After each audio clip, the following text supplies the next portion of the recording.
All right, you're good, Nader. Welcome to another edition of Sports Overtime. I am your host, Nader Murphy, alongside my co-host, Chris Rosberglou, and we are in the mix, man. Sports Overtime is brought to you by Boot Crew Media. So big shout out to them. Make sure y'all go follow Boot Crew Media on Instagram and on Twitter. Chris, we have a very special guest with us tonight on Sports Overtime. I'm going to let you introduce him. Yeah, absolutely. We're super pumped about this one. Another Saints player coming on the podcast. This time we have Saints center Erik McCoy. Erik, what's going on, man? Yo, how y'all doing? We're doing well. Thank you for hopping on. So our first question we kind of wanted to ask you, and this wasn't just us being curious, it's also Saints fans are like, man, please ask Erik about this individual play. So can you walk us through that crazy Alvin Kamara touchdown against the Packers? Because the funny thing is everyone's going nuts over Alvin, breaking tackles. Then you see you're running up the sidelines, just laying dudes out nonstop for about 50 yards. Just like, take us through that play. What was that, man? So just to start off, it was just a simple play action pass. Alvin was a check down. I see the ball get in his hands. We all know that Alvin's a special player. Like anytime he gets the ball, he can go 40, 50, 60 yards and score. So I see him catch it. I know he's about to break the first dude's tackle. Like I could just tell. And then just kind of from there, it just kind of took off. Like I wish I had a better explanation, but like in those moments, you don't really think that much. Like you're just like, all right, my job is to go block for this man to help us win this game. And that's really the story behind it. Like I'm just running, I had to show off the 4.89 speed. That's about it. All right, well, you definitely did that. Because when we see, when all Saints fans see you, like, come into the picture, and everybody's like, oh, yeah, let's go. So, yeah. So, Erik, I also want to ask you, obviously, now 2 years under your belt playing center for the Saints. The Saints drafted Cesar Ruiz last year, and there was some, I don't want to say confusion, but people were wondering, hey, who's going to play guard? Who's going to play center? Do you feel like going into the 2021 season, we're obviously ways out, do you feel like it's kind of going to stay the same the way it was? You the center, Ruiz the guard, or is it going to rotate? Would you be fine rotating? What's your feel on that? Honestly, I don't really have a clue. Kind of the plan going into last offseason or going into the season last year was I was going to be the guard, but then, Cesar sustained his injury during camp, and I had to switch back over. And then it was just kind of the comfortability factor going into the season, which ended up making me stick it out. So, I'm not really sure what Coach Payton, Coach Nuge have going on for this off season, but I'm open. I'm available to anything. Really, I just want to win a Super Bowl. So whatever it takes to get there, I'm in. Absolutely. And speaking of Cesar, you made the transition pretty easy from your rookie year to being that center. For Cesar's sake, how do you think he performed considering we didn't have an offseason, really, not a full one? He was playing a rookie position. And I feel like with the Saints, there is that added pressure. You mentioned wanting to win a Super Bowl. The Saints kind of have that Super Bowl or bust mentality. How do you think he handled his rookie year? Honestly, I think he handled it really well. You're talking about a guy that has played center since he was 10, 12 years old. Like we had a conversation the other day. He's been playing center his entire life. And he comes onto a team with Super Bowl aspirations like we have, with no off season, no type of training. And this kind of gets thrown in the fire. Like that's a tough situation to be in for anybody. Mm-hmm. And if you look at the guys that he played throughout this year as well, like he was playing some dogs. Like some straight up dogs. Like he didn't have a single easy week that I can think of with the 3 technique. So I think he handled it really well. And I'm looking forward to him making a big jump next year. Like that year 1 to year 2 jump, just the knowledge of the game. It's so much. I think coming into the season, regardless what position he plays, he'll be ready to go. How would you personally grade your second season last year? I'm my own biggest critic. I'm not going to give it like a grade. I'll give it a grade. I'd say a B. I'm going to say a B. Right. I definitely saw a lot of growth from 2019 to 2020, just in knowledge, like understanding defenses, understanding stunts and twists that are coming, and just in my communication. But of course, there's still things technique-wise that I need to iron out. And you can never stop being a student of the game. That's when you become stagnant. So. Now, let me ask you this. I know Kamara went off on Christmas. Did Alvin Kamara treat you guys after that 6 touchdown performance? We got some thank yous that I'm That's it? Just a thank you? I'm trying to remember. Shoot. Eric, there must be some steak dinners involved. Man, I'm about to go text Kamara and go off on him. Be like, come on, dog. You gotta hook up the old line, man. Nah, you ain't gotta go off on him. I'm trying to think because I really don't remember a lot of stuff that happens during the season. Dang, I wish I knew. I don't know. I really don't. Wasn't that important? That's why you don't remember. I'm just saying. Nah. I never throw my dog under the bus like that. Nah, I'm messing. That's my boy, man. I got to take a little shot at him now. Oh yeah. Now you and Teron, who's winning in a race between y'all two? I'm gonna say me every time. Right. You know, Teron's getting old. You know, he's lost his first step. You know, I need y'all to tag him in this whenever it gets posted, just so he can hear it. You know what I'm saying? He's got a little old. I'm pretty sure we'll get the race in pretty soon because I'm getting kind of old too. So I'm losing my first step quick. Come on, man. You ain't old, bro. I know. But now back in the day, T-Stead though, year 1, year 2, year 3, T-Stead, he got me. I just don't know if he got that first step anymore. Okay, that's fair. We'll see. That's something we need a video of. I know the Saints like to put QB challenges up, so we better see some O-line challenges. So going back to the QB thing, Eric, I want to ask you spent the last 2 years with Drew Brees. I don't want to get into the whole, do you think he's going to retire? I feel like everyone's been asked it. Who knows at this point? But Can you kind of tell me what you've learned from Drew, whether it's on or off the field? Really just how to be a pro. Like, I've never seen a man so determined to be great, even in the later stages of his career. Like, he's still the first one in the building. He's still the last one in the building. He's still the last one to leave practice. Like, and he's still doing the most to take care of his body each and every day. I feel like that just shows you how much he cares and how much it takes to be that successful in the game today. So yeah, the biggest thing is learning how to be professional, how to take care of my body, and just how to go about the game. When I come in the building, it's business. I'm here to win, plain and simple. Definitely. Now, when I was putting together questions, I was like, it didn't hit me at first, but now I got to ask him because I remember. So your former teammate from A&M, Kellen Mond's going to the draft this year. What are your thoughts on Kellen going to the NFL? Like, what are his prospects and stuff like that? Because I noticed lately a couple of people are shooting him up the QB board, and I see some people are saying, hey, I don't know. I think it's best to ask someone who played with him. What should NFL fans expect from a guy like Kellen Mond? Yeah. So when I first, my last year, Kellen was only a sophomore, so he was still young, but the leadership traits that he even had then, which I'm sure have just grown exponentially, they were amazing. A sophomore kid leading a team full of juniors and seniors, guys that are NFL eligible already, ready to go to the NFL, because I think we had 12 guys that are in the NFL now, and he was the leader of that group. So this is leadership qualities. They're phenomenal. I can't speak too much about, mechanics and all that. I don't know a lick about that. But the guy is a leader for sure. He's going to rally his troops, and he's going to get them going. Definitely. So I've asked enough offensive linemen over the years, what they prefer, run blocking, pass blocking. I know that you guys just want to lay people out on run plays and stuff like that. So I have to ask, what's your mindset? Taysom Hill comes in. You guys know it's going to be a QB power, and you guys just get to lay guys out. What's the mindset there? In the majority of those situations, it's short distance, and we know that we got to grind. We know that the DV line is going to come off the ball hard. They're going to come off low. They're really just trying to use their momentum against them and just open up a hole, because we know Taysom's going to run the ball hard. Like, we know he's going to, if it takes him to run one person over to get the first down, he's going to do it. And then, that pulling guard normally on those plays is Pete. Pete coming around that corner trying to knock some heads off. So it's just a grinded out mentality. How crazy is it? Because it seems like you're a cool dude. You just be chilling. But, like, how easy is it for you to turn on the switch where it's like, man, I'm chilling throughout the week, and then Sunday comes and you're going up against these dudes? Like, how easy is it to turn the switch?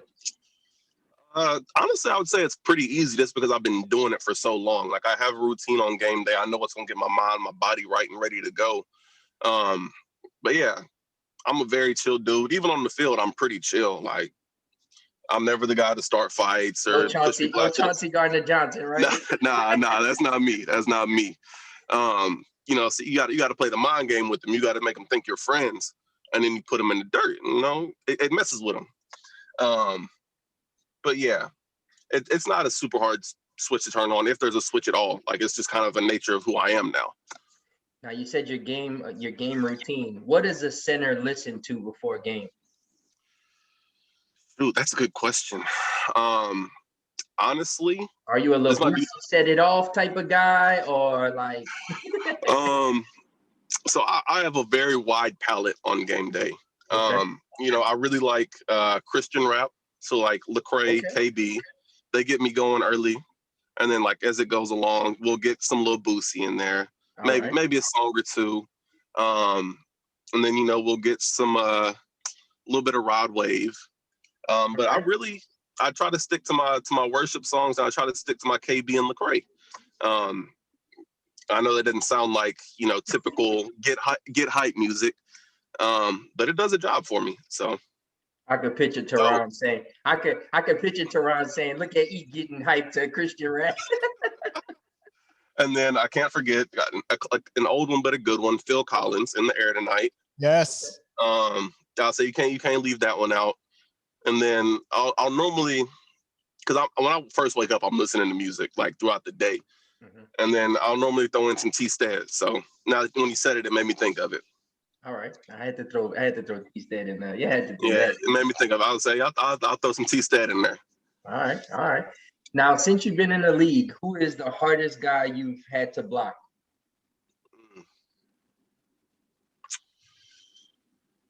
Because I mean, they got players out there. I mean, we've seen footage of like Akeem Hicks on the other side grunting and stuff. Like, so who's been the hardest guy to block?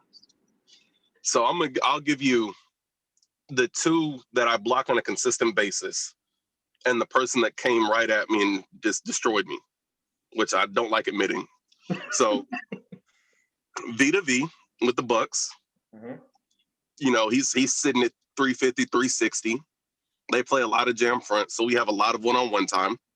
He's not an easy man to block because he's big, but he is so agile. Like he has a quick first step, and he converts his power his speed to power very fast. And then the rookie this year for Carolina, Derek Brown. I know they play a lot of like a 3-3. They play a lot of 3-3-5 front, and he's similar to Vita V. Like they're two big, fast, quick twitch players, and they're not fun to block. But the person who kind of that really got me this year and it pissed me off was Fletcher. When we were playing the Eagles, he was a 3 technique, slanted in, and he just pretty much overpowered me. And that was the first time that's happened since I've gotten in the NFL. So that one, that was a real one. That was a real one.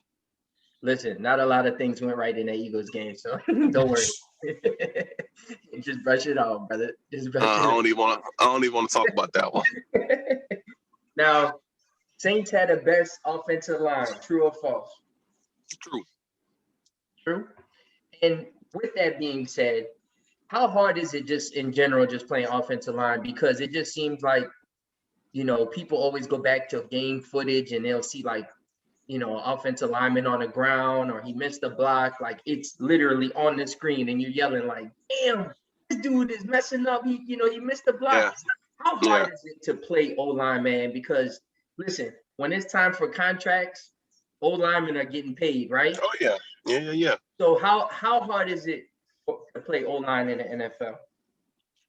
I mean, I'm just gonna put it as simply as possible, especially on pass plays. Mm-hmm. You're blocking someone that is equally as big as you, if not bigger. They're more athletic, and they're sprinting forward while you're going backwards. Like just the physics of that doesn't even sound right. You're going backwards, they're coming forwards, and you got to stop them while they're running at you full speed. So it's a tough job, especially pass blocking. Which I think that's why there's so many specialists and so many different techniques and just things that you can have in your tool bag to throw people off. But it's a tough job, but I mean, it's what we signed up for. The majority of us that have played offensive line, it's not something that we were in. We didn't not get in it for the long haul. So It's tough, but we're built for it. So let me ask you this. I've been on a campaign on Twitter. I got to get you to follow me, first off. But second off, I've been on a campaign right now. Everybody in Saints Twitter is Saints go out and get Russell Wilson. Go out and get Russell Wilson. What's your thoughts on that, man? And maybe potentially playing with a guy like a Russell Wilson next year. I mean, we all know who Russell Wilson is. He's a great player. He's one of the better quarterbacks in the league. And he'd be an asset to this team. But I'm also not going to write off the guys in this building. Like, You got Jameis, you got Taysom, guys that are already in. They know the system. They have the arm talent. It's just a matter of them going out there and doing it and showing it on a consistent basis. So, like, we have the guys in the building that I think can fill that role. But obviously, Russell Wilson, he's a proven guy. He's been doing it for I don't know how many years now. But he's still young enough to where he's a mobile guy. He's got a cannon for an arm. But I will never count the guys in the building, especially when Coach Payton gives them so much credit for what they do. Because his word, of course, is more valuable than anybody's. He knows best. From your eyes, really quick, how did Jameis kind of fit into the offense? Because Sean did come out during Super Bowl week saying that, he was a terror to the defense in practice. So just from your perspective, being a center, what did you see as far as Jameis Winston is concerned? I mean, first of all, he is a great locker room fit. He comes in the locker room, he brings joy, he brings excitement, he brings leadership. And he just brings a love for the game, like just a love for the game like no else.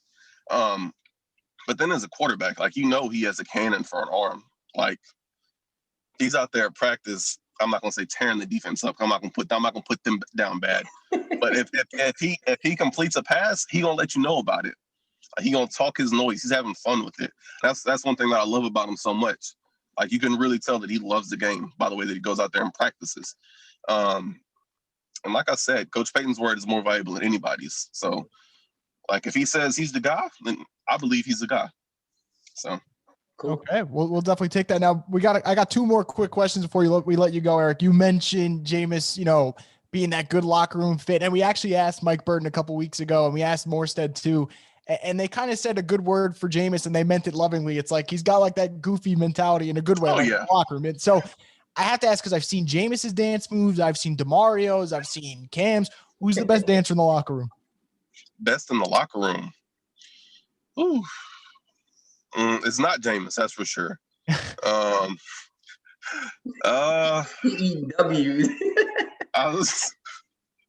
Okay. I don't know if best thing. You know what? I'm gonna throw in a wild card. I'm gonna say Craig Robertson. Okay. When Craig gets in the mix, he goes.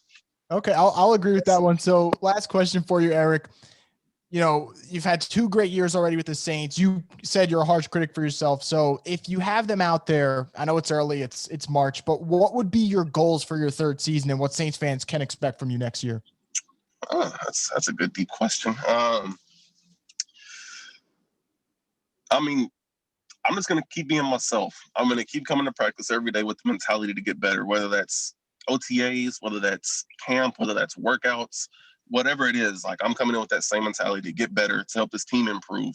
I'm going to help the people around me improve because, I mean, Pete, he's good. He's a younger guy.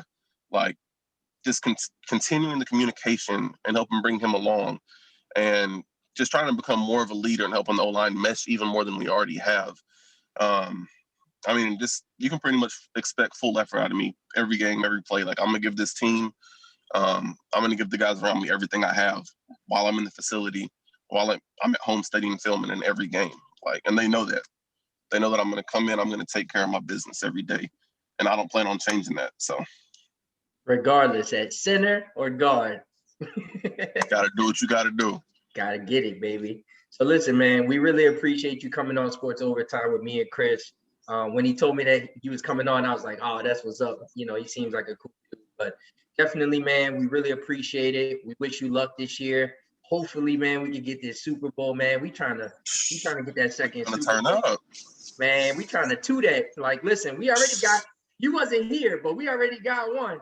We trying to 2 that, man. So listen, whatever it takes, man, hopefully we can get it. And again, man, we appreciate you coming on, and hopefully we can revisit with you later on in the season. Oh, appreciate y'all for having me, man. All right, Absolutely. thank you, man. Coming on. Already. All right. Yes, sir. Ladies and gentlemen, that was Erik McCoy, center of the New Orleans Saints, here on Sports Overtime. Dude seems cool, man. Like, I was excited. I didn't realize he was that funny. Like because when you watch him on the field, he's so serious, but the dude's got jokes. He was amazing. Eric's been great. I love that he's a harsh critic, because the funny thing is, us Saints fans, I don't think we've ever complained about Erik McCoy since like day one. He's just been so good for them. Solid. He's been solid. But it's been fun. And like, one, we love to do this. And two, when we get information like that, that's just great. And I do actually find it interesting, because obviously you and me have been on that Russell Wilson campaign and stuff like that. But when we said if they can't get him, we're okay with Jameis. And the reason is, when we have 1, 2, 3, 4, 5 different Saints players telling us, yeah, we like Jameis, it's like, okay. It's one thing for us to say it, but when the guys that are there, specifically the starting center, who, by the way, is one of the best centers in football, is telling you he's a pretty good fit and he's playing well, at least in practice, we'll take his word. Yeah, we'll take his word. We'll definitely take his word. We're still going to be pushing on Twitter, but we'll still take his word. Now, let's jump right into it, man, because we got a lot to cover, I feel. And the big news that came out today was that the Saints franchise tag Marcus Williams. Huge move by the Saints. And, the thing about it, I know a lot of people this whole offseason and even before the offseason were saying that, the Saints are in cap hell, not going to be able to sign anybody. And, what was pretty funny is that, everybody always has receipts. They always have tweets that they can go back and look up. And a guy by Chad Forbes of NFL Draft Bites tweeted this on September 8th of 2020 and said, Saints can't afford to extend Kamara given uncertainty on the 2021 salary cap, close to $70 million over the 2021 projected cap currently, even with logical steel cap strap. Players smiling ear to ear. Safety Marcus Williams won't have room for franchise tag. Well, that was the lie. Listen, man, I am so sick of you guys saying that we can't sign anybody. And what was crazy, I actually tweeted this 2 hours before this situation happened and this signing happened.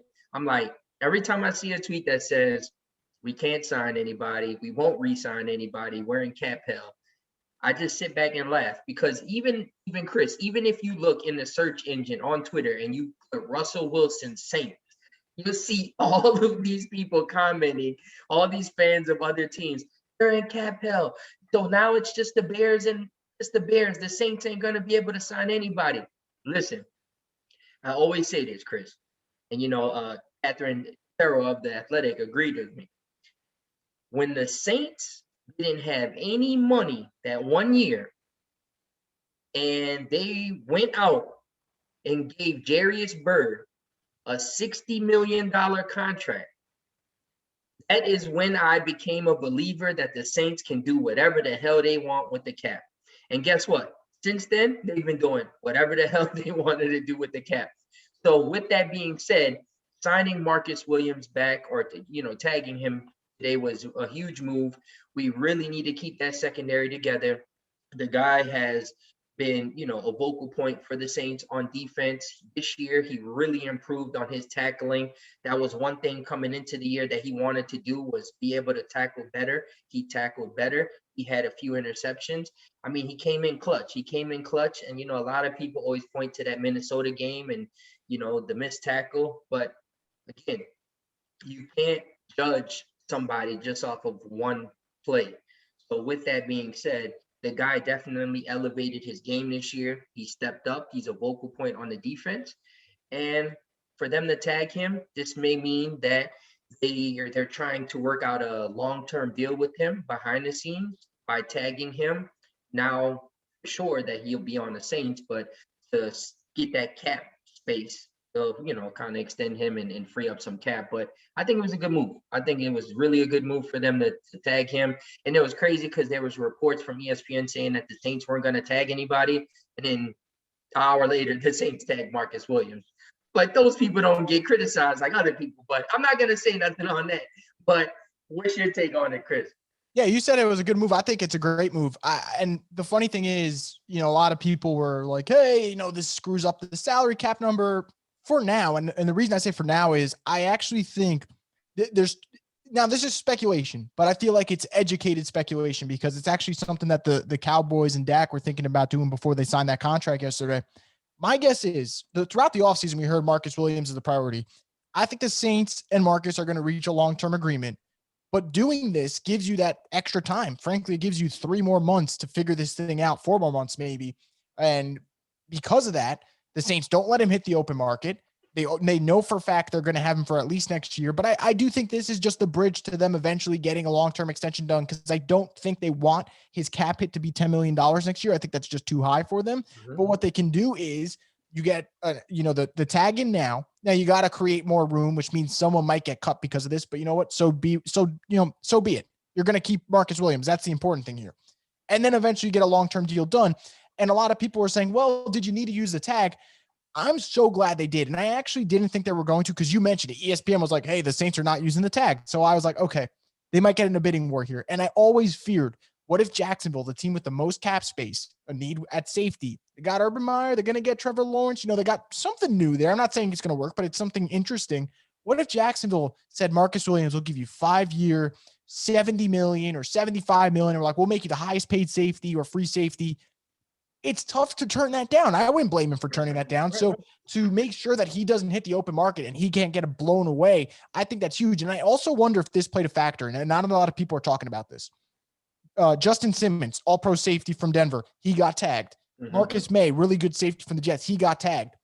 Marcus Williams would have been by far the best safety to hit the open market. That probably played a factor too because the Saints are like, hey, look, if Simmons, Williams, and May hit the open market, then okay, fine, because we probably don't have to worry about that bad of a bidding war. But when Marcus shoots up to like maybe the 5th best or 6th best free agent, you're going to get in a bidding war. So you got to do what you got to do. I love the move. I've always been a Marcus guy.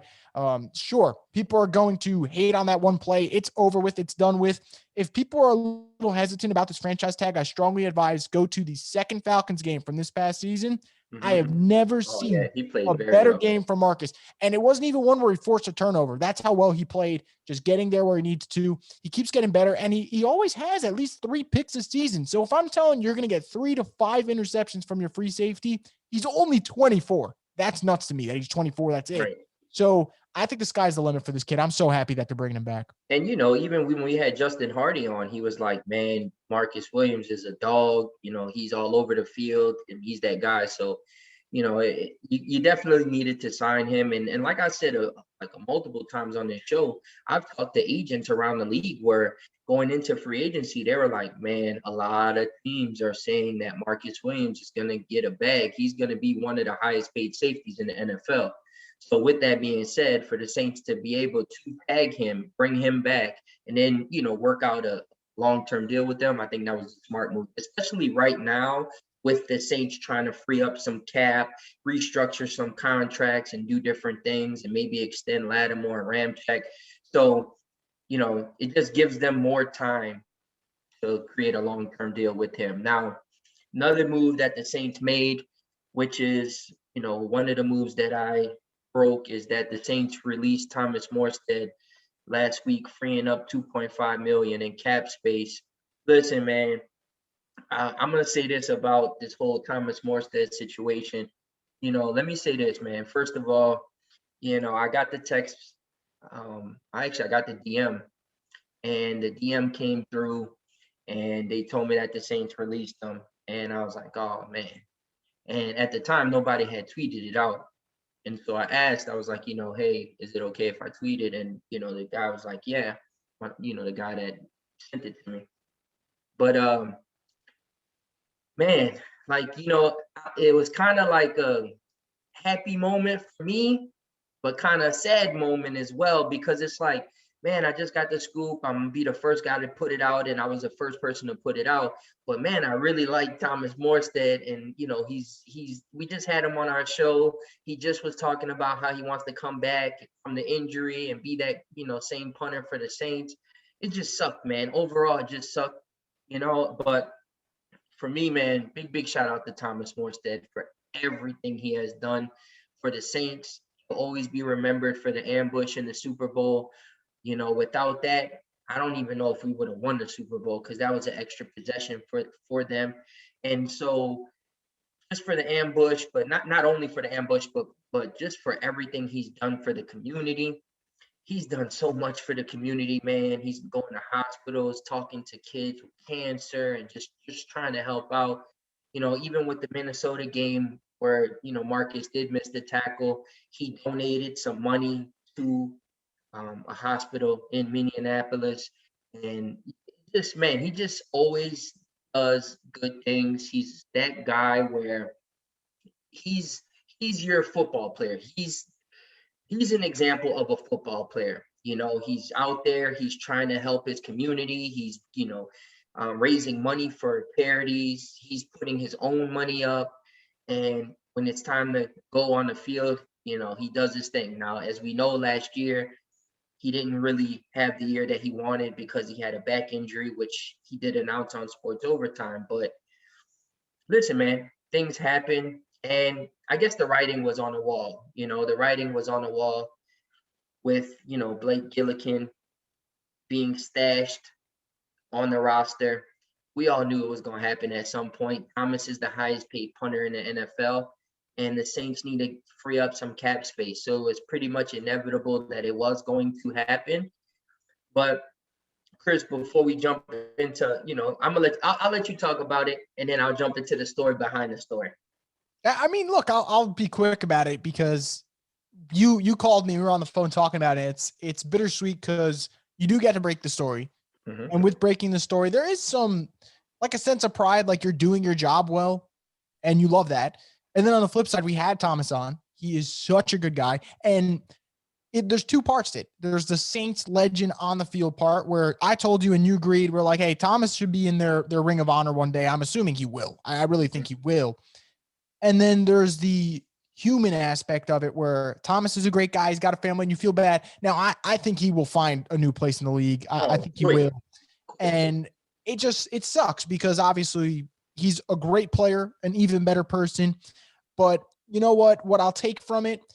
It goes back to when we were speaking to him. And I think, and it sounds crazy, but he said something about you giving to the homeless. And he said, I want people to know that you don't have to have a lot to make a big impact. Mm-hmm. And I feel like those are things that, like, you don't got to be a football player to have influence like that. You just got to be a wise man. And I respect him even more so for the person he was than the player he is. And I'm just obviously going to miss him. You never thought a million years that there'd be a fan base that have a really strong connection with a punter. You never think that way, but man, he got cut. And I expected it. I knew it was going to be like that, the way fans would react. And then it still kind of like hit me where, like, man, like, he's been with the team forever. We all love Thomas Morstead, and it sucks that he has to go, but he handled it with such grace. He did the press conference while holding back tears. I thought the Saints, what they did for him was beautiful too. They did a lot of thank yous. His wife actually put something up where you can send your moment. She actually, and that's the crazy thing, like his wife actually DM'd me yesterday from his account. She DM'd me and was like, hey, can you retweet this video and go comment on this for us, and, you know, write your thoughts about Thomas? And I was like, yeah, definitely, I got you. So she was like, I hacked his account or whatever, and I'm just DMing you because I know, you know, he always talks highly of you. So, you know, man, you know, big shout out to him, man, and his family. Yeah, absolutely. And I actually put, before everyone was going out there, I actually put in a little note from us, like a joint one, like Sports Overtime, famous favorite moment with Thomas, all that, just thanking him. He's great. But the negative to all this is the shit that you went through this week, which that leads me to you just having the floor here. Just take us through whatever. I mean, you told me the details, but you got to share them here. Listen, man, like, you know, I tweeted it out today and I was like, you know, I was going to talk about it. As soon as I tweeted it out, you know, the owners of Boot Crew was like, listen, man, you know, speak your mind, but just don't say any names. We don't want you to say any names. So out of respect for Boot Crew Media and for the owners, I'm not going to say any names, but I am going to get this off my chest. So what I went through is crazy, right? So I basically get the DM on the Thomas Morstead situation. I go ahead and I tweet it. And so obviously, again, I was the first person to break it. So I tweeted out, And then next thing you know, man, everybody was commenting on the post, Chris, and they were like, oh, I don't believe this guy. He's this, screw him, F you, whatever. And I'm like, I'll wait till Nick verifies it and this, that. And I'm like, all right, that's cool. Like, listen, I have nothing against Nick Underhill. That's my brother. Like, me and him were actually texting earlier today. So I don't have nothing against Nick. And that's my boy. Nick is the GOAT of this stuff, right? I'm just here. If I get a scoop, I do got a lot of connections. So if I get a scoop, I will tweet it. And if you guys want to give me credit and you want to believe me, that's fine. If you don't, you don't. But I dropped the Morstead tweet, and then everybody goes in and was like, oh, Nader had it first, Nader had it first, Nader had it first. And I was like, man, this is pretty dope, because you got to understand the situation that I've been through. Like, last year with the Clowney situation, I think that was one of the toughest moments of me being on social media, to be honest with you. And I'm just being really, really honest, because you got to think about it this way. When with the Clowney situation, everybody was going in on me because he didn't sign. Now, I did word the tweet wrong in the sense that I made it seem like he was going to sign by Monday, which I messed up. I messed up. But you can't discredit somebody and say that I wasn't on that story when I was on that story since last March, right? And Sean Payton literally flew to Houston to go meet with this man. So what I was saying was absolutely right. People were going to Nick last year, Chris, and was like, is Nader telling the truth? Is Nader's report true? And even Nick was like, listen, man, I don't have that information. Like, I don't, Nader might know other people that I don't know, and that might have the scoop, and I might not have the scoop. So it's like, for me, people try to make it a battle between me and Nick, and there's no battle. Like, Nick is the GOAT. Like, I'm telling you on this show, Nick is the GOAT at what he does. This is his space. But for me, I like to have fun. I have a lot of connections, and if I could tweet it, why not? People be like, damn, Nader is really connected like he says he's connected. So that's why I tweet what I tweet. But, they had people going off on me, bro. Oh, why you tweeted that? He's gone. That's my favorite punter. This, that of all time. They had one guy going off on me saying, this dude's so amped up that he broke the news on a punter. Bro, it's not just a punter. This guy literally helped us win a Super Bowl. Like, what are you talking about? So you go from last year, Chris, of people going off on me, cursing me out, saying F you, talking about my family, talking about how I don't have no sources, making fake Twitter pages about me with a clown picture, and now me really getting something completely right, and they still going off. Like, I don't know what you guys want from me. Like, listen, I don't have to do this. Like, I don't have to tweet anything. Y'all can wait for Nick to tweet it, whoever, Mike Triplett. Listen, that's fine.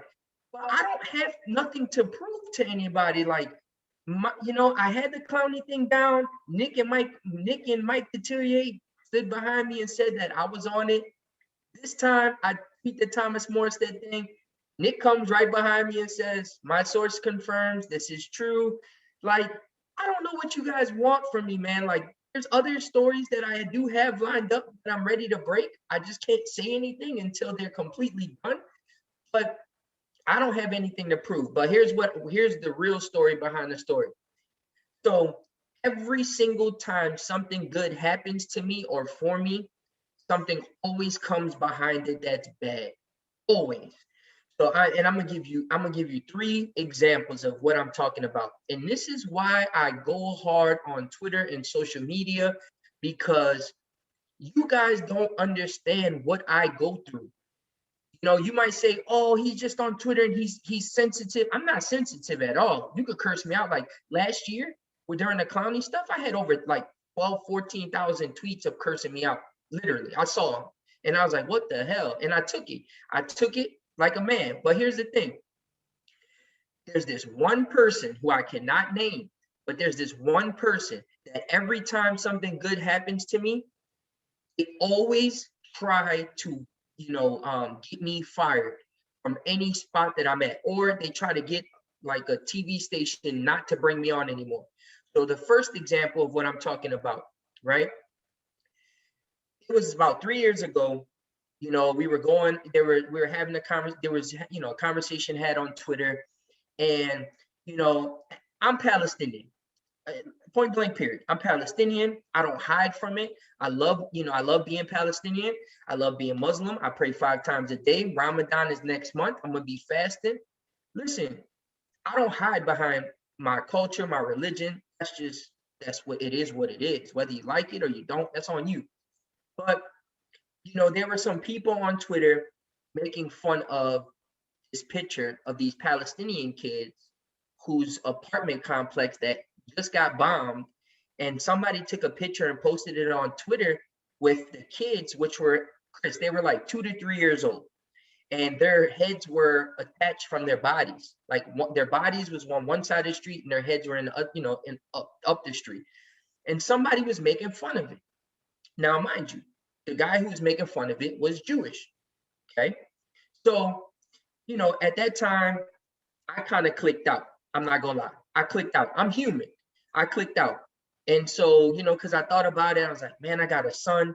How would I feel if this was my son and somebody was saying this about my son, and they were making fun of it like it was cool. So I went off, I'm not gonna say exactly what I said, but I went off on the dude. And the thing that messed me up was I'm gonna just say what I said. I said basically, F all the Jews. That's what I said. Now, mind you, I categorized everybody in one. And by me doing that, I was wrong, and I apologize. And this ain't the first time I've apologized. Literally, I've apologized like 10 times for saying that. But, and I've actually did a show on WBOK when I was with WBOK 12:30 a.m. I brought a guy named Matthew Vorse who lives in Los Angeles. He's actually a Jewish guy, right? And I never met him in my life.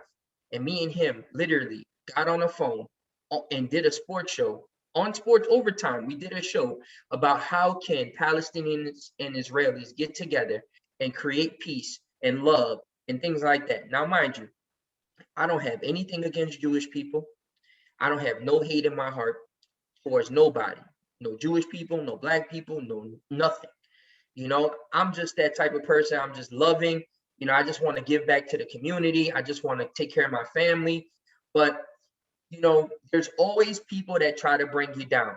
So I went on WWL TV about 3 years ago with Marlon Favorite. He wanted me to come on to talk about the Saints Falcons week, whatever. I go on there. Now, mind you, this is my first time on TV. So I'm like, man, this is going to be cool. I was excited. The interview, it went good. The next day, they played it in the morning. So they played it in the morning. And, I'm recording it. I'm recording clips on my phone. And then I posted it on my Twitter. Literally, Chris, 10 minutes, I would say literally an hour later, I get a phone call from Marlon Favorite. And he's like, man, the people at WWL TV are going crazy. What did you tweet? This, that. And I was like, man, I tweeted this like, a year and a half, 2 years ago. Whatever, and I apologize for it on social media and on Twitter, everywhere. I apologize. I came out, I owned up to it, and I messed up. He was like, man, the people at WWL TV don't want you back. And I was like, man, like for real? He was like, yeah, man, you got to let this cool down, blah, blah, blah. Get in front of it. You got to do, and I was like, all right, cool. Now, mind you, for me, I was never on TV like that. So it was like, I worked for Fox 8 News, and I worked behind the scenes at Fox 8 News, but like I was never on TV. So I was like, all right, cool, whatever. So next thing you know, Chris, I go to I basically go and I sign with WBOK. Now, mind you, I tell WBOK because I thought smart, and I was like, look, I have these tweets that were out there. And I just want you guys to know that they are out there. I apologize for them. I just want you guys to know before I sign my contract with you guys, if it's all good. They were like, okay, just go out, delete all the tweets, whatever. Bro, I literally sat there. Mind you, Chris, I've been on Twitter since 2011. I went on Twitter and looked up every single word and just deleted everything. I literally, in 2 weeks, deleted 30,000 tweets. Nobody knows that. I deleted 30,000 tweets for a 10-year span. You know what I'm saying? So next thing you know, we're doing Sports Overtime, and guess who comes on the show? Guess who I get as a guest on Sports Overtime? Chad Ochocinco. I get Chad Ochocinco on WBOK 12:30 a.m. They ain't never had, nobody in New Orleans could get Chad Ochocinco like that. I get Ochocinco on the show. The interview was dope. Me and Brian, we killed the interview with him. We had fun. The next day, I get a call from the director at WBOK, and she goes, "You need to come in. We need to talk to you." I'm like, "What's going on?" She's like, "I can't tell you over the phone. I need you to come in."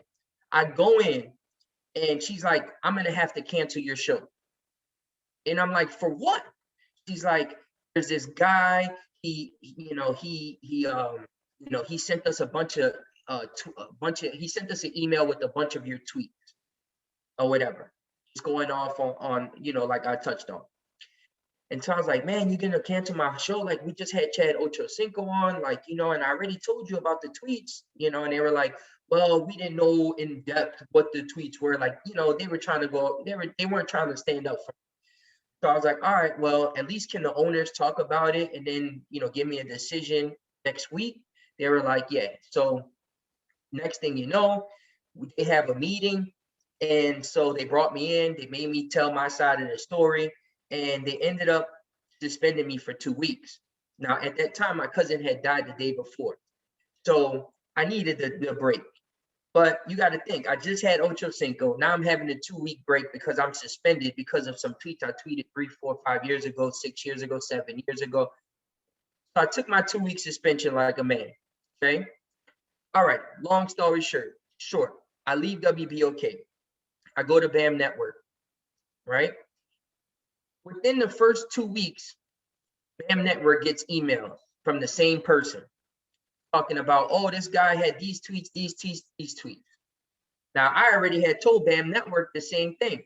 BAM Network was like, "Man, listen, we're not worried about it, just keep doing what you're doing." I'm like, okay, cool. All right. So that's 3 instances, bro. That's 3 instances where this happened. So I tweet out the Thomas Morstead stuff, and no lie, within an hour, the same guy emails the owners of Boot Crew Media and tells them that I said this and this and this in tweets 3, 4, 5 years ago. Now, thankfully, and I'm very, very appreciative of Boot Crew Media for this because they stood up for me. Not a lot of companies are going to stand up for you. Now, listen, when a company stands up for you and says, listen, we know what happened. Nader told us what happened. We know about the tweets.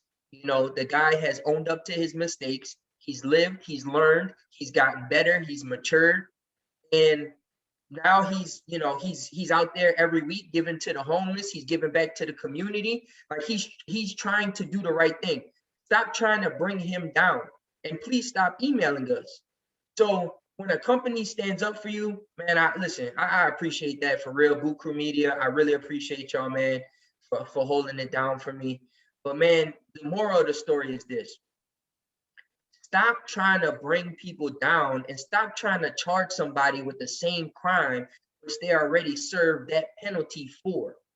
It's not like it was a slap on the wrist. Like literally, I almost got my show canceled. I had to go into a meeting with a bunch of owners that are millionaires that I had to explain myself to, and I got to keep explaining myself over and over and over and apologizing over and over and over. Like, how many apologies do I have to say for you guys to forgive me? Listen, I'm sorry, but I'm human as well.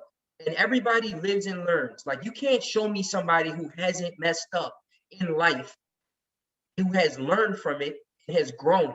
Everybody messes up. I mess up. Everybody messes up. But for me, obviously, I'm put on this, platform in the sense that it's like, all right, this dude got a bunch of followers. He's, this, he's that. And the thing that bothers me the most about this whole situation, Chris, is that it always seems to happen. These emails always get sent when something good happens for me. So it's like, it's so fucked up because it's like, I'm trying to be happy that I broke a news story, but yet I got somebody who's emailing my company that I work for trying to get me fired. Like, come on, man. Like, who does that? Like, who does that? If you got, and listen, I'm not going to say his name, but the guy, he probably listens to Sports Overtime. And I'm going to tell you just like this. If you're a man, you would unblock me on Twitter and let's talk about this as men in DMs, or you could call me. I will send you my number and we can talk about this as men. Stop trying to, hide behind a keyboard and hide behind emails and send people emails to try to fire me. Like, listen, I know my value. I know what I'm worth. And Blue Crew Media knows what I'm worth. So these people are not gonna fire me just because you trying to get me fired. Enough is enough, man. You got an issue with me? Hit me up. Hit me up. If you can't send me a DM, let somebody else send me a DM on your behalf, and let's get on the phone. If we could do a Zoom call, let's do it. I know you don't live in New Orleans. Let's do a Zoom call. But listen, this whole story wasn't to sit there and try to I know I'm kind of long-winded with it, but I'm just so frustrated about it, man, because it's like I'm working my ass off. I'm trying to give back to the community. I'm doing positive things, not only for myself, but for the community, for my son. I'm being a good role model and example for a lot of people. And for you to just try to come in every time something positive is happening in my life and try to slam me and throw me to the wolves, like, that shit, enough is enough, man. I'm not going to take that shit no more. And the next time I hear about it, I will call you out by your name. And if I lose my job, then I'm going to lose my job. But next time I hear about it, I will call you out, or I will find out where you live. And this ain't a threat. I'm going to come talk to you like a man, straight up. I'm going to come talk to you and we're going to figure it out. And that's it. That's all I got to say about it. So enough is enough. Leave me the hell alone. I'm just trying to do what I'm destined to do. And if you don't like that, if you don't like me, that's cool. You don't have to like me. Not everybody's gonna like me. There's 80% of the people that follow me on Twitter that rock with me. They know what I'm about. They know me personally. They know I'm a good dude. And there's that 20% that, hey, they might not know me. They might not like me. They might not like my tweets. But listen, it is what it is. I take the good with the bad. That's how life is. You take the good with the bad. And when I die, listen, and you ain't going with me. I'm just trying to get deeds. I'm trying to get as many good deeds as I can while I'm here. So if you want to hate on somebody that's trying to do good in the community and do good for himself and his family, then listen, I ain't got to say nothing else. God gonna do the talking for me.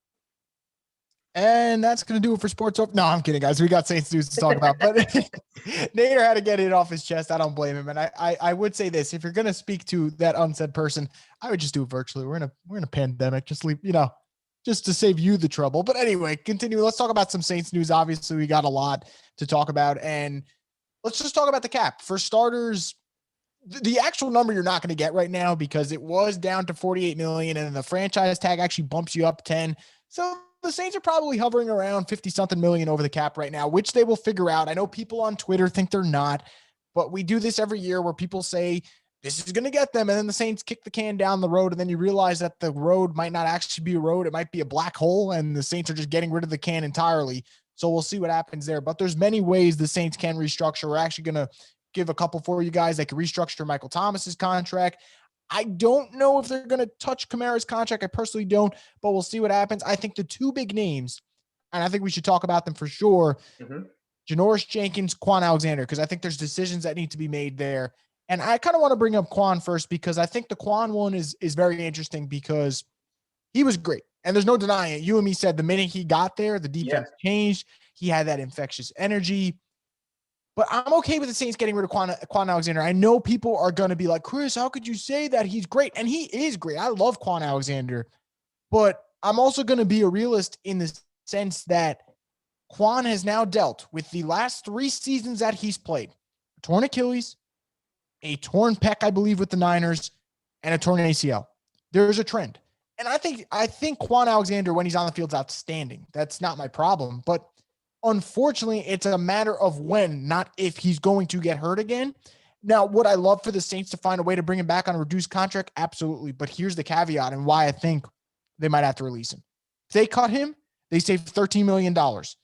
That's huge for a team that's over the cap. But not only do they save $13 million, there is a zero dead cap hit.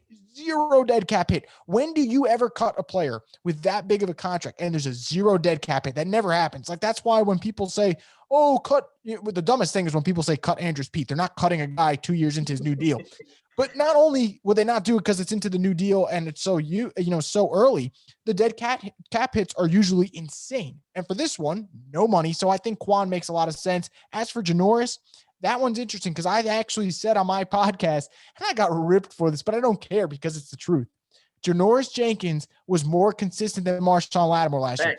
That does not mean Janoris is better. That does not mean I like Janoris Jenkins better. He just had a better year. Yeah, he just had a better year. And if Janoris Jenkins had hands, he would have had like 8 interceptions. He kept dropping pick sixes left and right. So Janoris had a good year. Can the Saints bring him back on a restructured deal? Because if I have to pick between Janoris and Quan, I'm sorry, guys. I'm picking between Janoris, and this is really a durability thing. And no knock on either player. I think both guys bring an energy to this team.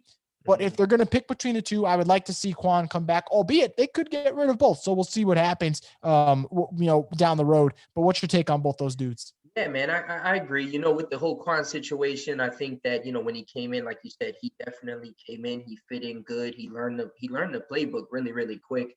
And that was very impressive in itself.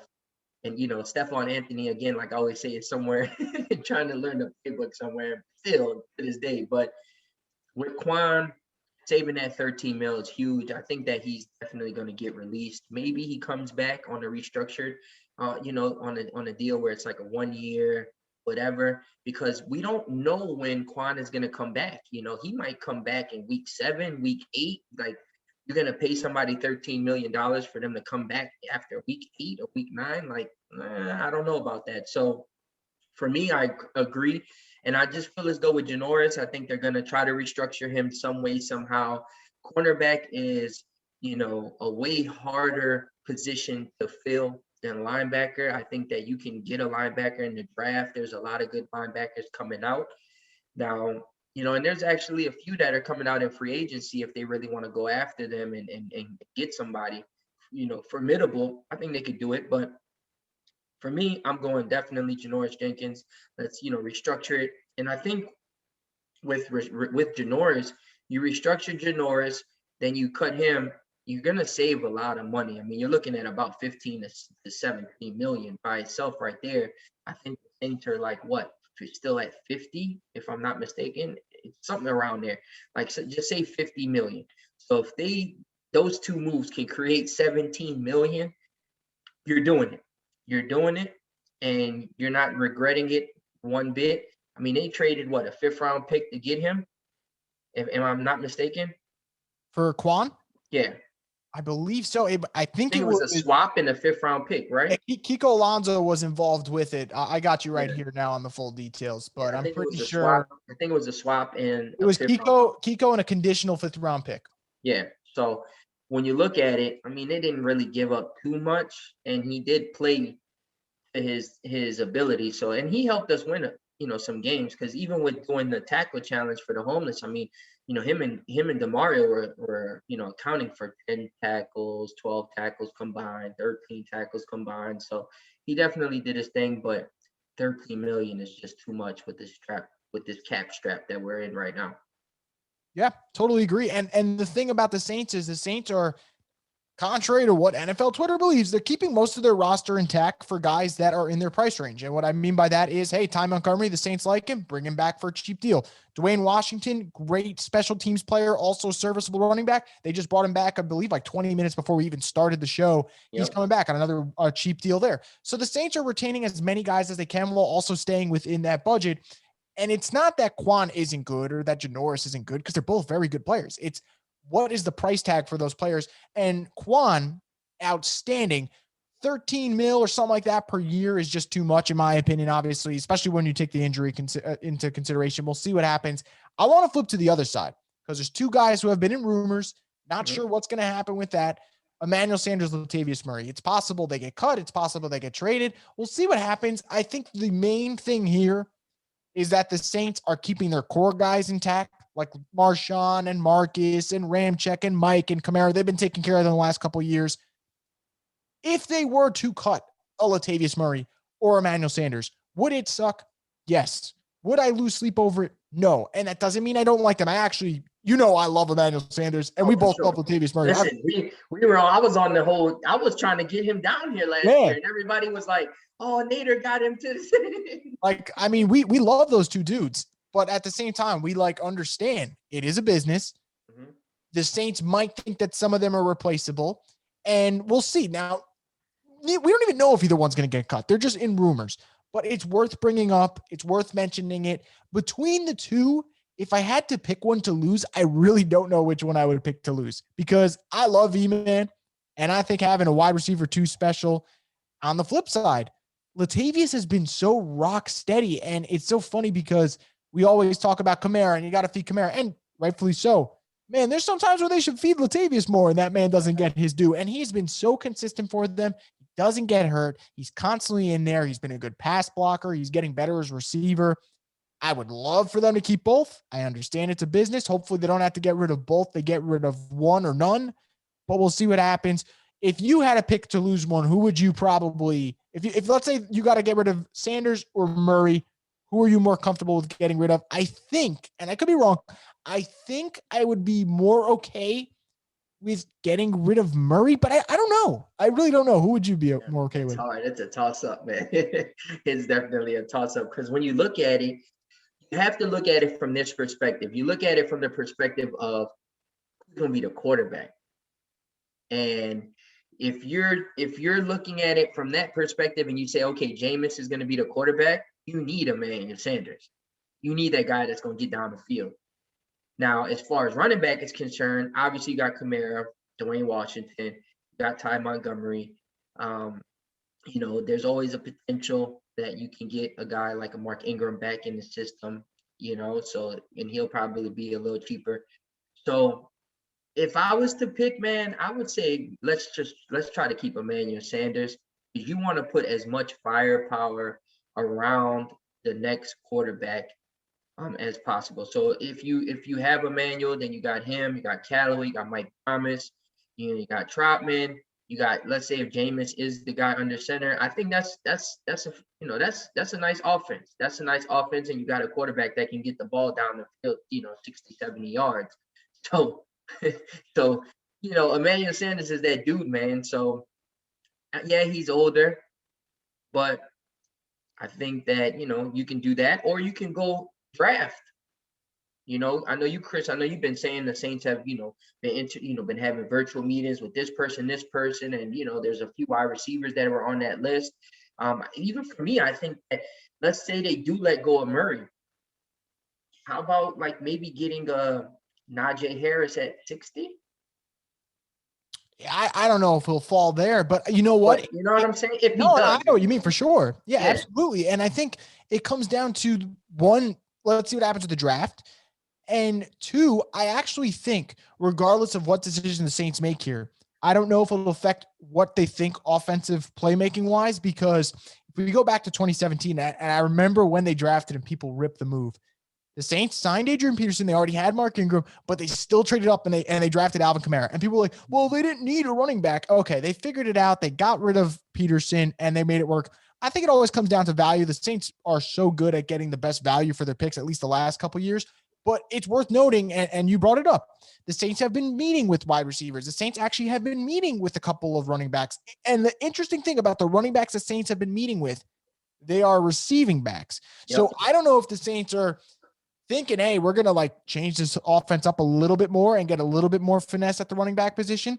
Another name worth throwing in there, he's a practice squad guy, Tony Jones Jr. from Notre Dame. Maybe they think he gets better year two. So I think these are the things they weigh. And on the flip side, it's not just because I don't want to just talk about us saying maybe they cut Murray. If they were to cut Emmanuel Sanders, what would that tell us? That would tell us the Saints expect another year of improvement with Deontay Harris, which we're both high on him. Mm-hmm. Marquez Callaway, who you just mentioned, we love him. He's going to be great. Yep. And Traquan Smith's in a contract year. Maybe the Saints are like, hey, maybe he steps up. And maybe you let him walk after a good contract year. I certainly probably would, but you never know. So there's pros and cons to each. I am totally okay with the Saints figuring out what they've got to do, because the end goal for all this was that the Saints have to keep their core pieces in. And I love Emmanuel Sanders. I love Latavius Murray, but that they're not technically core pieces. Your core pieces are, in my opinion, your 7 to 8 best guys. I would not classify either one in that range. That doesn't mean they're not great players, but we'll see what happens. If you look at it too, just hypothetically, Yeah. let's say if they cut both of them, I think we would still be solid. I don't think that it'll be like panic mode and be like, oh my God, there's no Sanders, there's no Murray. Oh my God. Like, I think that, they'll definitely look at the draft, they'll look at free agency. And then we've always known this, they're going to try to get under the cap, which they're going to do. They're going to free up some money. They're going to be able to sign players, and they're going to look at their team and they're going to say, hey, look, if we can go out there and get a linebacker like a Demario Davis type of linebacker, where when he was coming from the Jets, they signed him to a nice deal. They got him on a cheap deal. If they can find players like that to fill a wide receiver spot or a running back spot, like I said, a Mark Ingram, he can be able to come in. He's friends with Kamara. He knows the system. That'd be an easy, transition. Wide receiver, in a sense, yeah, if Sanders goes, you could bring somebody else. I don't know who, but, I don't think they're going to go out there and get a guy like a Kenny Golladay or something like that. Maybe a Marvin Jones. I don't know. You just never know. You never know. You never know. So, but for me, I don't think it's like panic mode if they do cut those two players. But out of the two, if I was to pick, I would say keep Sanders more than Murray. All right. So before we keep going with what we got on our rundown here, I just saw this tweet. Someone sent it to me in my DMs. It's Saints related. It's not actually news, but it's a hypothetical. And I feel like I would feel wrong if I didn't bring this up because, you and me love to bring up these hypotheticals, especially because fans get all up in arms and love to debate about it. So Spotrac, who does all the contract numbers, tweets out, armchair GM idea. The Saints trade Taysom Hill, Marcus Williams, Andrews Pete, 2 firsts, 2 seconds to the Texans for Deshaun Watson. Would you do it? Now, it's not going to happen. Let me just put that out there before we get into this real quick, and I will briefly just talk about it. But I saw Saints fans are tweeting about this right now, and people are wondering, hey, would you do it? I would do that in a heartbeat because it's Deshaun freaking Watson. But, man, that's actually crazy to think that you have salary cap ways where that can work. Like that deal would actually help the Saints save money, weirdly enough, and then still get a franchise quarterback. Still, Taysom, Marcus, Andrews, 2 firsts, 2 seconds. That's a lot to give up, but it's Deshaun Watson. Just real quick, before we move on. Hold on. So tell me what was the trade again? It's Taysom Hill, Marcus Williams, Andrews Pete, 2 first-round picks, 2 second-round picks for Deshaun Watson. This is just a hypothetical scenario. I would still do it. I don't care. I like to live life on the edge here. Oh, damn. 2 firsts and 2 seconds? Yeah, but guess what? In this hypothetical scenario, Nader, you got to keep Watson with Kamara, with Mike, with Ramczyk, with Armstead, with your offense is going to score 35 a game. I think you could. I think it's manageable. I think you could do it. Oh man, it's number one. You're gonna have to fill a spot at safety. You're gonna have to fill a spot at guard, which I think the Saints do draft very well regarding O-line and safety. So I do not think Saints fans would mind trading. And I'm not being a homer either. Like I'm just looking at it from. I just heard about it when you just said it. So O-line and safety, the Saints do draft well with. So. I mean, I would do it. Yeah, I would do it. Right, Here's the thing: like, if they're trying to work out a long-term deal with Marcus Williams, would they work out the long-term deal with Marcus Williams and then send him to? I don't know. I think that's kind of shiesty. But I don't know. Luckily for us, that's not going to happen. We don't have to worry about it. But I think it would be wrong if we didn't talk about a different quarterback who like you mentioned. You even told Erik McCoy. You've been campaigning for it. You've been campaigning for Russ to the Saints, and we don't know if it's going to happen. This is something where, in my opinion, if Russell Wilson gets traded, because we're moving past the Deshaun thing because it's probably not going to happen at all. It's just a fun hypothetical. If Russell Wilson gets traded, I have 2 predictions. I have one prediction that it's going to happen randomly out of the blue with no hint. Like no hint at all that he's getting traded. It's going to be like the Jimmy Graham. Literally, Jimmy Graham. Okay, Jay Glazer, drop that. I remember I just got home. I was in high school at the time. I just got home. I was, just excited to go, just look at my phone, see what NFL news breaks. And this guy just drops Jimmy Graham gets traded. I'm like, I didn't even know they were shopping him. Something like this, where Russell Wilson just gets randomly traded, I could see happening. And 2, I could see it happening at an inconvenient time. You know, the weather's getting nice here in New York. I could see me going for a jog and that thing breaks. I actually was going for a jog today, funny enough, and the Marcus Williams thing breaks. And I'm like, shit, I got to sprint back to the house so I can go work. And that's the thing. And that's the thing, like, and that's the thing that's like crazy because, like, you know, there's a few players on the team that I'm kind of close with. And so, like, you know, they're kind of free agents. And so, you know, they might be signing back with the Saints. So it's like, for me, they're like, man, I'm going to hit you up. I'm going to text you. I'm going to hit you up in the DM, whatever. So you could be the first to break it. And I'm like, all right, cool. And then it's like, now you're constantly checking your phone. You can't really, you know what I'm saying? Like, you're like, man, I hope it don't sign at 3 in the morning. And then you, you sleep and you wake up to the notification. I don't know, man. But for me, with the whole Russell Wilson situation, if you want to touch on that, I just feel as though I do agree with you. I do think it's just going to happen out of the blue. I do think that the Saints have talked to the Seahawks about what do they want for Russell Wilson. I think that conversation has been had. I think that, you know, and Brian was actually saying something about this too. He was saying, like, you know, they asked for Ryan Ramczyk, they threw in McCoy, you know, like they said no. I don't know, but for me, man, when you look at this situation with Russell Wilson, and here's what I'm going to say.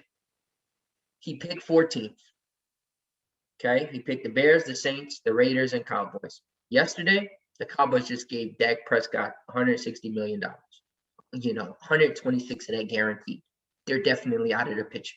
Okay, John Gruden has been on record saying that he wants to stick with Derek Carr because Derek Carr broke records last year. He's a good quarterback. Yeah, he's solid. So, okay, if that's true, if he's not bullshitting and not lying to the media, the Raiders are out. Now you got the Bears and you got the Saints. Now, when you look at the Bears and the Saints, who have better players? The Saints. Now, I know a lot of people are going to say, well, they could trade them Khalil Mack and they can give them Akeem Hicks. Okay. And they're still short at quarterback. You know, like they still have weaknesses on the O-line. And so regardless of the fact, the Saints could offer better players than the Bears. It comes down to this. It really comes down to this, man. It comes down to if the Saints really want Russell Wilson, if they really and truly believe that they can get Russell Wilson, and they're looking at this trade package and they're like, man, we're gonna be good. Let's do it. I think they're gonna they'll pull the trigger. But what's going to be telling is what they do with Jameis Winston. That's what's going to be telling. If they hurry up and sign Jameis Winston, because I think the open period is the 15th before free agency on the 17th. So on the 15th, if the Saints hurry up and sign Winston, then it's out. That, you know, we out of there running. But leading up to the 15th, if you see it to where it's like, it's, you know, there's talks have been, you know, steaming up. They're really getting these talks going with Russell Wilson. Don't be surprised if the Saints trade for him. That's all I'm gonna say. Because listen, I just touched on this earlier in the show, Chris. They had no money when they signed Harris Bird, a $60 million deal. They had no money. I know it's a different era. I know it's a different time. There's COVID, the cap is lower. I get it. I'm not crazy. But man, if they want Russell Wilson, trust me, the Saints will find a way to get Russell Wilson. Yeah, and so I want to touch upon the money thing because I want to kind of reiterate something that Nick's been saying, and not enough people have been listening to that. The money thing for Russell Wilson is not an issue. Like, if the Saints want to make the money work, they'll make it work. It's more so the trade package. And you mentioned the Saints having better players than the Bears, which they do. I totally agree on that. The Bears do have 2 advantages. One, they're picking higher than the Saints. That is an advantage. Now, 20th pick is not that much better than 28th, but it is 8 spots higher. So for a team like Seattle, if you do want a, first round pick for several years, I think it'd be better off to take the Bears picks than the Saints. I think that's their advantage. But here's where, Now, I'm not saying the Bears are the favorite, but I'm saying this is why I wouldn't be shocked if Russell Wilson does get traded. It's to Chicago. I think the Bears right now are super, super desperate. I think the Saints would like to have Russell Wilson, but if they got to get rid of Lattimore and, Ruiz and Taysom Hill and 3 first-round picks, they're like, you know what? We're going to sit this one out. The Bears, on the other hand, I think the Bears are saying, yeah, you can take this year's first, next year's first, Khalil Mack, Jalen Johnson, Akeem Hicks. You want Nick Foles, we'll throw him in here too. Like, I think the Bears are that desperate for a quarterback that I think the Bears will be willing to give up a lot more. Now, that doesn't make them the favorites or the smarter team, because being desperate does not equal being smart. But I'll equate it to this.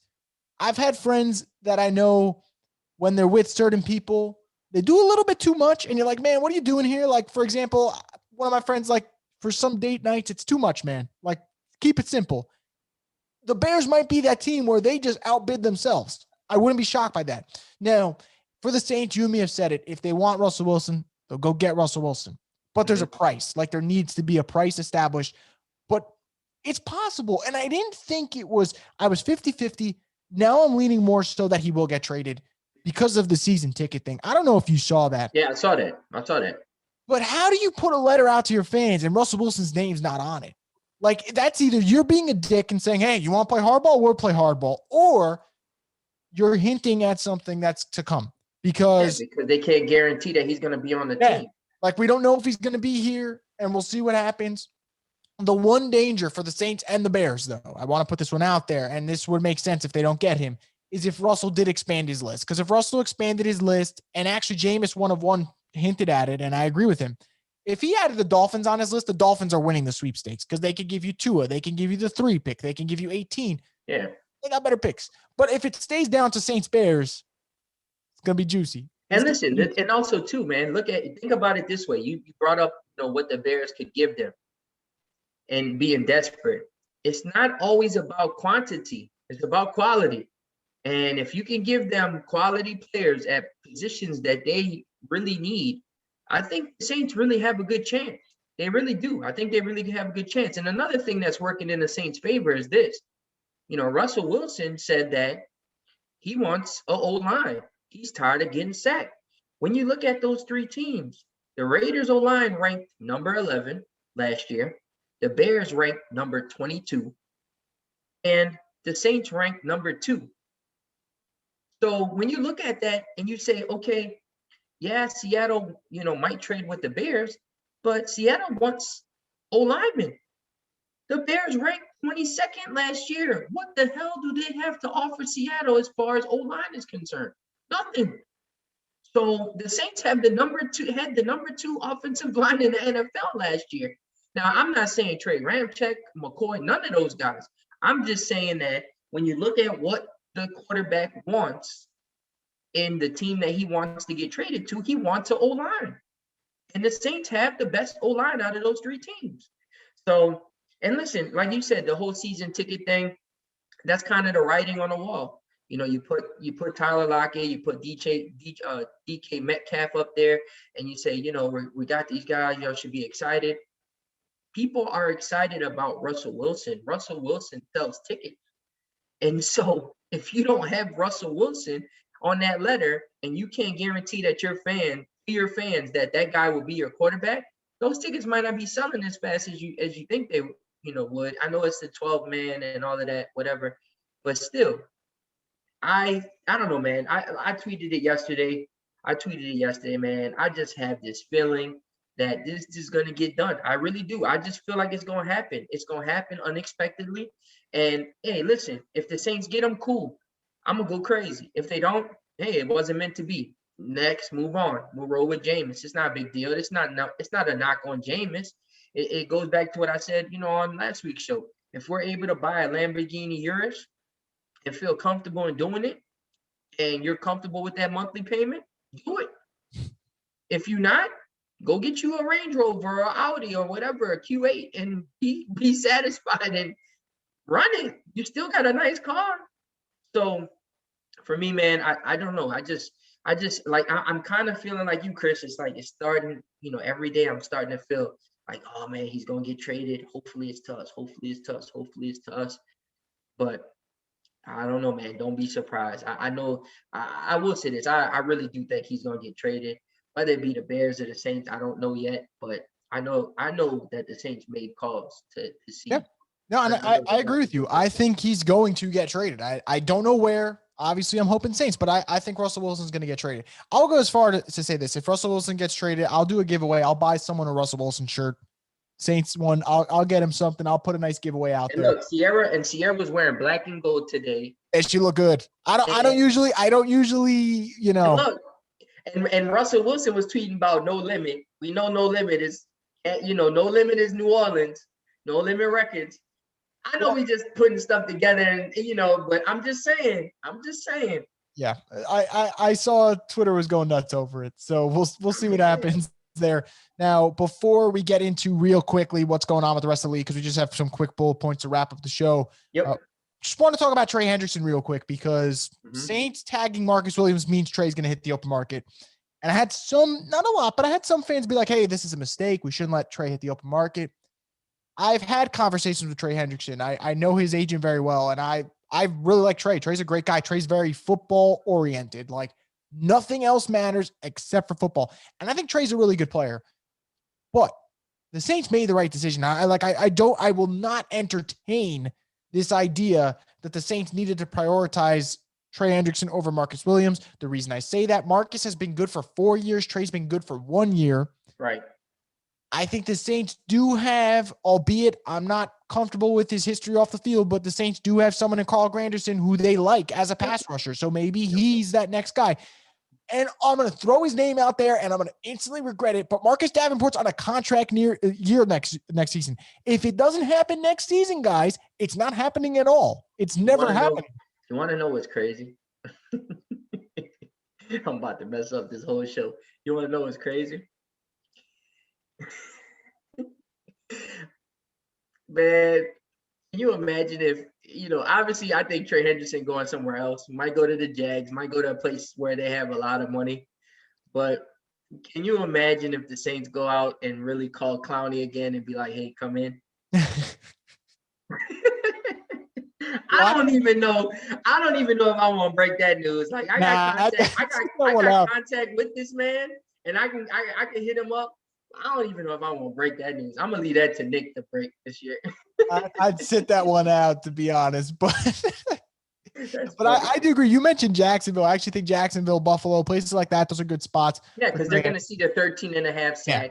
They got money. They got cap space. They're gonna be like, oh man, this dude, he's a beast. But again, like we said, he wasn't consistent. He had one good, not great. That's what I would say. And my worry is one hit wonders. And I'm gonna pop culture reference here for people, and people are going to look at me differently after this one, but I don't know if you remember that Call Me Maybe song. Yep. I've never heard another song from that lady again. She's probably a nice lady, good for her, but I've never heard another song from her again. So what if we never see Trey Hendrickson have double-digit sacks again? Like, that's like Trinidad James, the one he came out, gold all in my chain, gold all in my ring, and then after that, you never heard any songs from him. Yeah, like you can have one really great season or one really great song, and then we never really hear from you again because you kind of peaked at that one song or season. I just feel like that might have been Trey. I know people are like, how are you comparing Trey Hendrickson to Carly Rae Jepsen? But I just did. So you know what? Deal with it. But anyway, we got some other stuff to talk about real quick before we wrap it up. We got Dak signing that huge deal that we alluded to before, 4-year, 160, which I think we agree with. We're so happy for Dak. Man, for sure. I would have been so aggravated. Now, selfishly, I would have been like, hey, if he's a free agent next year, forget about Russell Wilson. Maybe we sign Dak the year after. But I'm happy he got his money. He deserves it. And we'll see what happens. Now, he's getting $75 million in the first year. Like, crazy. Venmo some people $5 if you can. In his first 3 years, he's going to be making $42 million a year. Nuts. Absolutely nuts. And more importantly, we had the Bucs franchise tagging Chris Godwin, signing Levante David 2-year, 25, I believe, which is a bargain in my opinion. He's so good.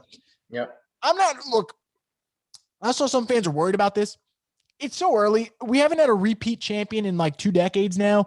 I'm not getting into this in March about whether I think the Buccaneers are going to win the Super Bowl, but good for them that they're keeping their core intact. Just like good for the Saints for keeping Marcus Williams around, good for the Bucs. Shaq Barrett's the interesting one though, because he's going to be a free agent. I'd assume the market for him is going to be nuts. Yeah. Yeah, it definitely is. It's gonna be nuts for him. Again, pass rushers are hard to find, man. So they're gonna be putting on some money on the pass rushers. That's for sure. And the thing about the Levante David deal is I seen it and they were saying that they have was it the Levante David deal or it was somebody else on the Bucks saying that they have 3 voidable years or something like Yeah, it that. was Like, Levante David's deal. Yeah. they're definitely using Mickey Loomis's Yeah, no, playbook. it's insane because so the 3 voidable years, because of that, which by the way, totally stole Mickey Loomis's move, like you just said. Yep. His cap hit for next year is $3.5 million. That's why they did it. Yeah, come on, man. Like, man, we trendsetters, man. Come on, Oh, man. absolutely. But the funny thing is, I'm so glad that the league allows this.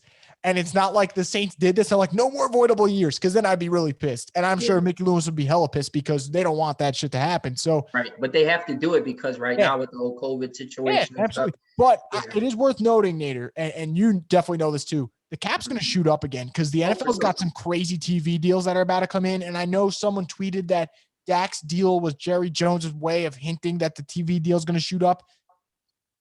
If the cap goes up again, all these people crying about the Saints being in cap hell and how are they getting out of this, you got to just retire because, like, it's over. It's over, bro. And, the thing is, it's at what, 180, 183 right now? Yeah, my guess, because they haven't really announced it, I kind of wonder if it shoots up to 185 or a little bit over, and I know that would drive people nuts, but the baseline was supposed to be 175. Right. And now they were saying the baseline at worst is 180. But it should be at it should get to the 210, 215 range here pretty soon in the next couple of years. So, I mean, if that happens, that opens up, another 40 million for the Saints. I mean, that's huge money. You see what they do when they don't have any money. Imagine.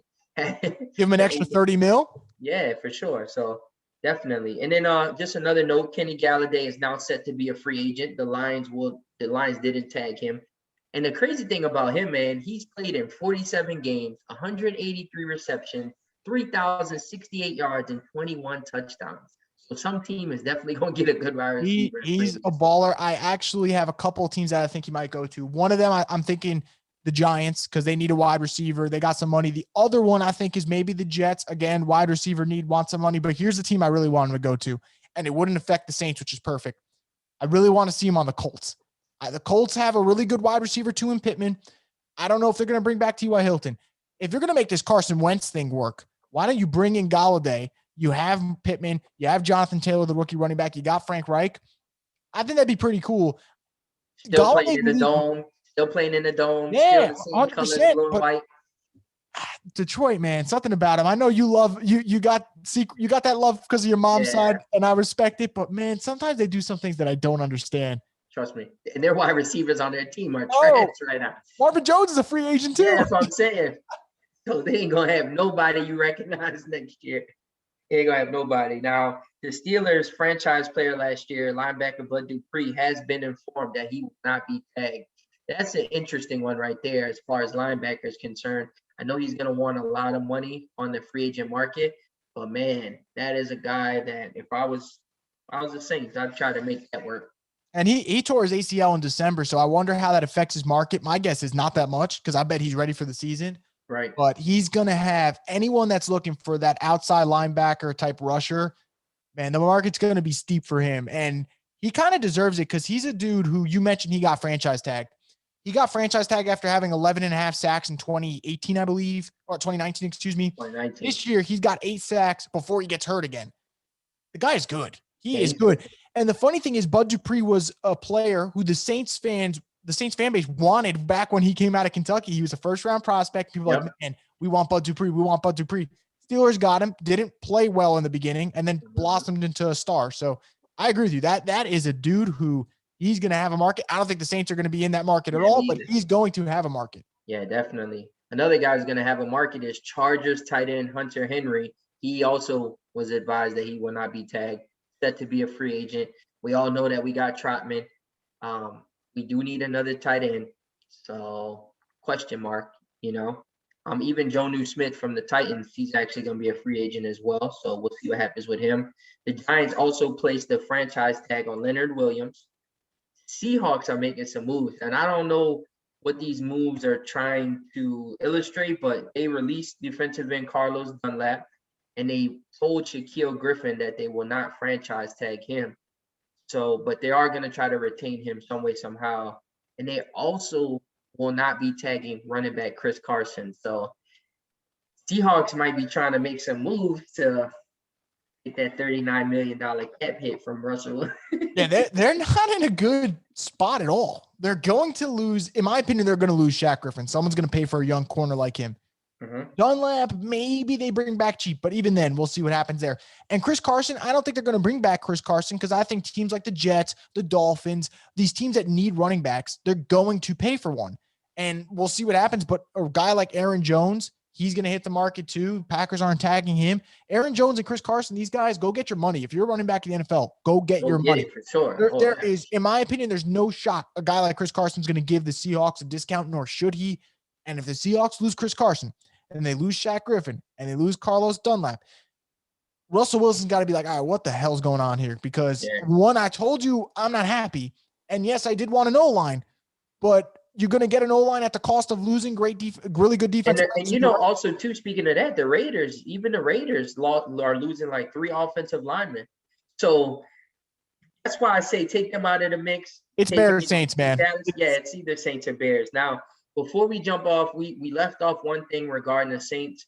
Alex Anzalone was on the Ross Tucker podcast on Monday. He basically said there's no chance he's coming back to the Saints and that the writing was on the wall when the Saints traded for Quan Alexander last year. He also says he wants to go to a place where he feels wanted and appreciated. Now, listen, when you think of Alex Anzalone, the only play that you think of is him putting Julio in a helicopter, making Julio a helicopter. Other than that, what the hell has Alex Anzalone done for the Saints? Every time I see this dude play, he's getting beat. We remember the Chiefs game. He could have jumped on the damn, the kick return. It was in the end zone. He could have jumped on it, and we could have had a touchdown. Dude let the ball go out of bounds. Like, what has this dude done? So for him to say he wants to go to a place where he's wanted and appreciated, okay, that's cool. You could say that, but dude, you didn't play to your potential. You got hurt. You were always hurt coming out of Florida. The negative on you was that you're always hurt. Something was wrong with his shoulder. He comes to the Saints. He's hurt, and it's like, what do you want the Saints to do? You're not what they want. And they brought Quan in. Quan came in and held it down and learned the playbook in a week. And him and DeMario killed everybody in sight. And for you to come out and act like you did something like that, that's just beyond me. Like, dude, you didn't do anything. Good luck somewhere else, but don't hop on a podcast and don't think like who Saints fans aren't gonna hear it, or you know what I'm saying? Like, come on, man. Like, you gotta be better than that. I want to go to a place where I feel appreciated. Well, we want a player that plays well. Yeah, maybe don't get routed up by Leonard Fournette in the playoffs. That would be my thing. Man. I actually thought that Anzalone coming out had some really good moments, but it's kind of been all downhill since his second year, and he gets hurt a lot. He doesn't do anything particularly well. I wish him all the best. I hope he gets his money elsewhere. I will never be the type of dude to hope that one of these guys doesn't get their money, so I hope he gets paid. It's just obviously not going to be with the Saints. It was kind of weird to get offended that they brought in Quan, because if anything, if they brought in Quan, you should have started doing your job better, like to just, take it as motivation. Didn't happen that way. All right. So I went to the Rams game when Breeze got hurt and they put Bridgewater in. He was getting killed that game. He was getting killed the whole game. I can show a lot of games where he gets killed. God, he was getting killed. And I was like, oh my God, like, come on, man. Like, come on. This is like, he was getting beat for I told you in January, if you're going to lose to Leonard Fournette, you lose on the ground. You do not let Leonard Fournette as a receiver just destroy you on every route, which was happening in the playoff game. And if you actually had Quan in that playoff game, I know it sounds crazy, but that's how big of an impact it would have made.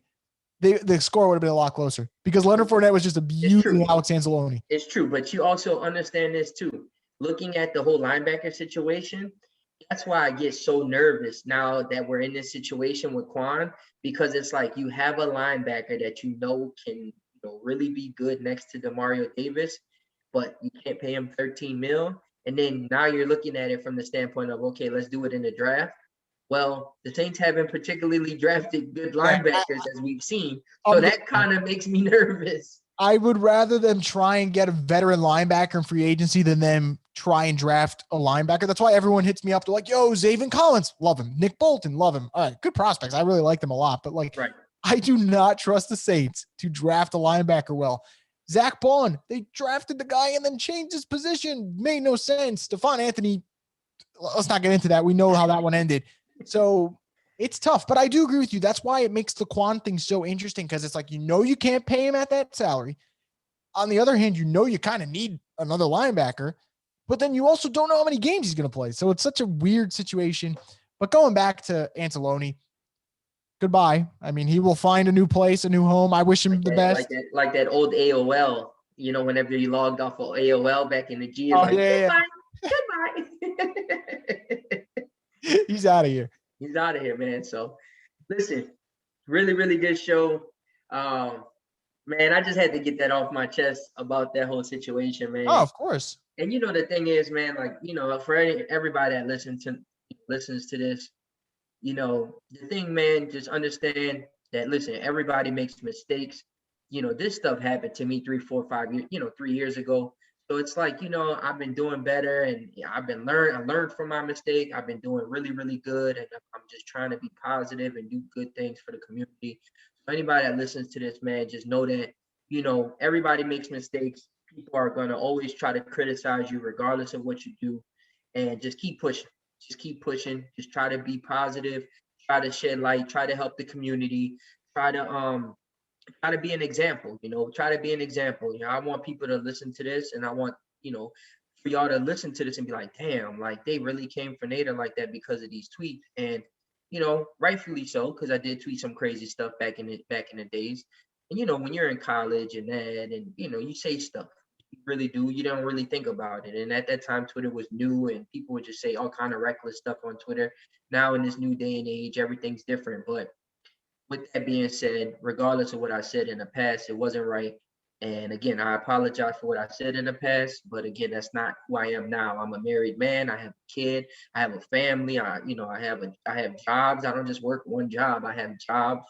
So, the ultimate goal, man, in all of this is just trying to get better as a human being, move forward, keep pushing, try to give you guys the best content that we can give you. Try to break stories like, we have, and that's pretty much it, man. I love what I do.